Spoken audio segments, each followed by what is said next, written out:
Assalamualaikum warahmatullahi wabarakatuh. Perkenalkan, saya Ardianti Sukmana dengan NIM 20300120017 dari jurusan Manajemen Pendidikan Islam, Fakultas Tarbiyah dan Keguruan. Nah, di video kali ini saya akan membahas manajemen pendidikan Islam. Sebelum kita mengetahui apa itu manajemen pendidikan Islam, kita terlebih dahulu mengetahui apa itu manajemen. Manajemen adalah serangkaian kegiatan yang dilakukan untuk mengatur atau mengelola segala sesuatu agar dapat berjalan dengan baik, sehingga mencapai tujuan secara efektif dan efisien.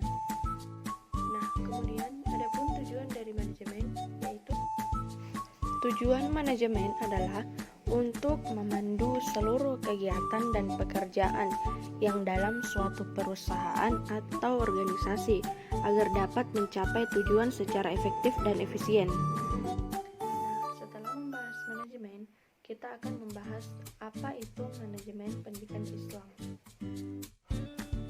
Manajemen pendidikan Islam adalah suatu proses pengelolaan lembaga pendidikan Islam secara islami dengan cara menyiasati sumber-sumber belajar dan hal-hal lain yang terkait untuk mencapai tujuan pendidikan Islam secara efektif dan efisien.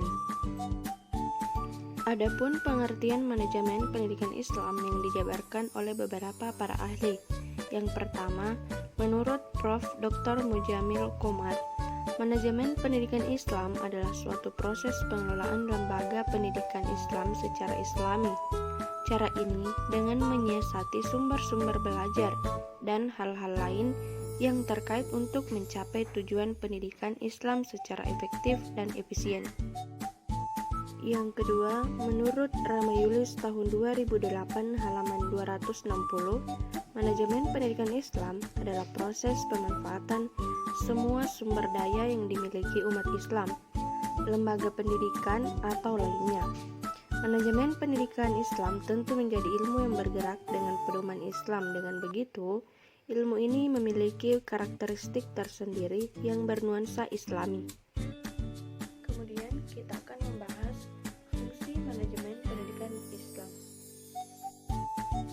Fungsi manajemen pendidikan Islam. Yang pertama, fungsi perencanaan atau planning. Perencanaan diartikan sebagai proses mendefinisikan tujuan organisasi, membuat strategi untuk mencapai tujuan itu, dan mengembangkan rencana aktivitas kerja organisasi. Perencanaan merupakan proses terpenting dari semua fungsi manajemen, karena tanpa perencanaan, tujuan organisasi tidak akan berjalan dengan baik. Yang kedua, fungsi pengorganisasian atau organizing. Pengorganisasian adalah fungsi manajemen dan merupakan suatu proses yang dinamis, sedangkan organisasi merupakan alat atau wadah yang statis. Yang ketiga, fungsi pengisian jabatan atau staffing. Staffing adalah proses yang dilakukan para manajer untuk merekrut, memilih, menempatkan, promosi, menilai, memberi imbalan, mempromosikan, melatih, dan mengembangkan tenaga kerja. Yang keempat, fungsi koordinasi atau coordination. Koordinasi adalah kegiatan yang dilakukan oleh berbagai pihak, baik internal atau eksternal, untuk saling memberikan informasi, mengatur, menyepakati sesuatu, sehingga masalah organisasi tidak mengganggu tugas yang sedang berlangsung, agar mencapai tujuan bersama.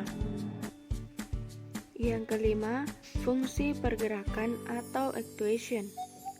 Actuation atau pengarahan adalah suatu tindakan untuk mengusahakan agar semua anggota kelompok berusaha untuk mencapai sasaran yang sesuai dengan perencanaan manajerial dan usaha-usaha organisasi. Jadi, actuation artinya menggerakkan orang-orang agar mau bekerja dengan sendirinya atau dengan kesadaran bersama-sama untuk mencapai tujuan yang diketahui secara efektif. Fungsi ini dapat diterapkan setelah adanya planning atau rencana, organizing atau organisasi, dan karyawan. Yang keenam, fungsi motivasi atau motivation. Istilah motivasi atau motivation berasal dari bahasa Latin yang berarti menggerakkan atau to move. Motivasi dimaknai sebagai dorongan yang didasari kemampuan seseorang dalam memenuhi kebutuhannya, sedangkan pemotivasi dimaknai sebagai upaya untuk mendorong sesama dalam memenuhi kebutuhan tersebut. Yang ketujuh, fungsi pengendalian atau controlling.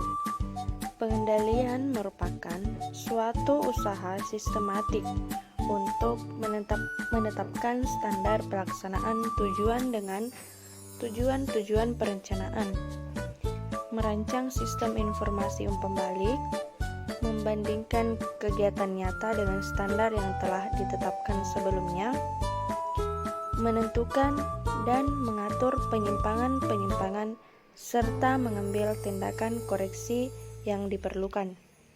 Nah, itulah tadi video pembelajaran mengenai manajemen pendidikan Islam. Semoga bermanfaat. Sekian. Wassalamualaikum warahmatullahi wabarakatuh.